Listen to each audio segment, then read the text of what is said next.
Assalamualaikum warahmatullahi wabarakatuh. Bismillahirrahmanirrahim. Alhamdulillahirabbil alamin wassalatu wassalamu ala asyrafil anbiya'i wal mursalin sayyidina Muhammad wa ala alihi wa sahbihi ajmain.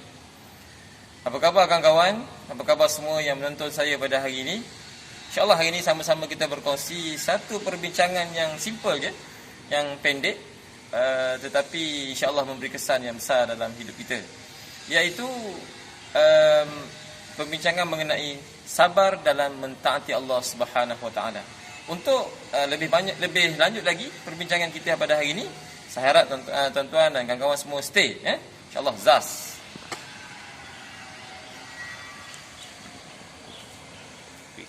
Imam Al-Ghazali pernah menyebut dalam tulisan dia berkenaan dengan sabar dalam mentaati Allah Subhanahu Wa Taala. Bukan sabar dalam perkara-perkara lain saja, tapi sabar dalam mentaati Allah Subhanahu Wa Taala. Yang pertamanya ialah dia menyebut sabar tentang sabar mentaati Allah Subhanahu Wa Taala ini ada tiga, iaitu sebelum, semasa dan selepas kita mentaati Allah Subhanahu Wa Taala. Macam mana yang disebut sebagai sabar mentaati Allah sebelum? Sebelumnya ialah kita mesti menjaga niat kita supaya niat kita sentiasa suci kepada Allah Subhanahu Wa Taala, tidak kerana selain daripada Allah Subhanahu Wa Taala. Tuan-tuan, bila kita beribadat, hati kita mesti ikhlas, direct lillahi ta'ala. Seperti mana kita niat usalli fardhu zuhri 4 rakaatin lillahi ta'ala, nawaitu shauma ghadin an ada'i syahri ramadan hadhihi sanati lillahi ta'ala. Semua kita niat dalam ibadat kita lillahi ta'ala, kerana Allah Subhanahu Wa Taala. Dan bila kita niat kerana Allah Subhanahu Wa Taala, insya-Allah kita dapat menjauhkan diri kita daripada unsur-unsur yang selain daripada itu, seperti riak, nak menunjuk kepada kawan-kawan kita bersama-sama manusia. Semua perkara-perkara ini merugikan kita. Apabila niat kita kepada Allah Subhanahu Wa Taala, insya-Allah ibadah kita itu akan dapat full pahala kepada kita, insya-Allah. Kawan-kawan yang dirahmati Allah Subhanahu Wa Taala, sabar dalam mentaati Allah Subhanahu Wa Taala yang kedua ialah semasa kita melaksanakan ibadah tersebut. Tuan-tuan yang dirahmati Allah, dalam kita melakukan ibadah, banyak kali dan banyak keadaan kita berhadapan dengan dugaan. Contohnya bila semayang. Dalam semayang kadang-kadang kita rasa malas, dalam semayang kita rasa penat. Dan bila kita berpuasa bulan Ramadan, kadang kita rasa lapar. Memang itu ujiannya yang Allah SWT buat.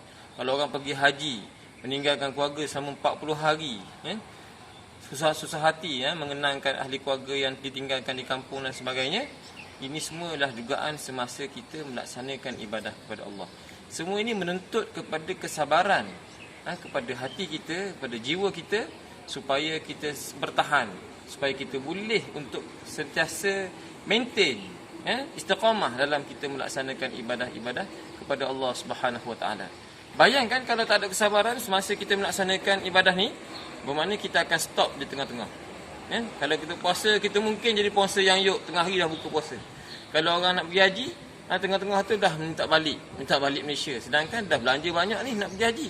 Orang yang semayang, tiba-tiba tengah-tengah semayang hilang khusyuk, jadi berhenti. Sebenarnya dalam ibadat kita kepada Allah SWT ada fiqh yang kita kena faham, bahawa kita perlu ada kesabaran untuk mengekalkan ibadat kita sentiasa kepada Allah Subhanahu Wa Taala. Okey, yang terakhirnya ialah sabar selepas kita melaksanakan ibadah kepada Allah Subhanahu Wa Taala. Kawan-kawan yang dirahmati Allah Subhanahu Wa Taala, apabila kita dah selesai menjalani satu-satu ibadah kepada Allah Subhanahu Wa Taala, contohnya kita selesai berpuasa sebulan di bulan Ramadan, kadang-kadang kita rasa puas hati.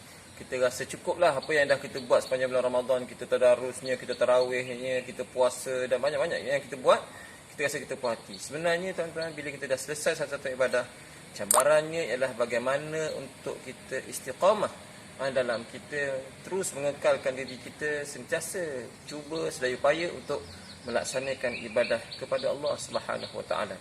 Sebab itulah kita perlu ada kekuatan, kita perlu bina kekuatan ni sedikit demi sedikit, supaya kita tidak cukup dengan apa yang kita laksanakan dalam kita beribadah kepada Allah Subhanahu Wa Taala.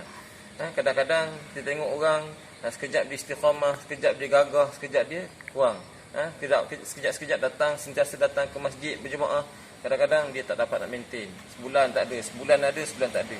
Jadi suasana ini sebenarnya menuntut kepada kita untuk bersabar dalam kita melaksanakan ibadah kepada Allah Subhanahu Wa Taala. Ingatlah Allah Subhanahu Wa Taala menyebut dalam surah Ali Imran, A'udzubillahi minasyaitonirrajim, ya ayyuhallazina amanu sabiru wasabiru warabitu wattaqullaha la'allakum tuflihun.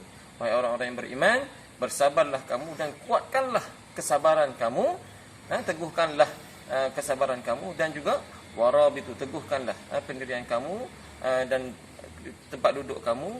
InsyaAllah kamu akan menjadi orang-orang yang berjaya. InsyaAllah. Setakat itu saja daripada saya untuk kapsul hati pada kali ini. Sucikanlah hati-hati kita.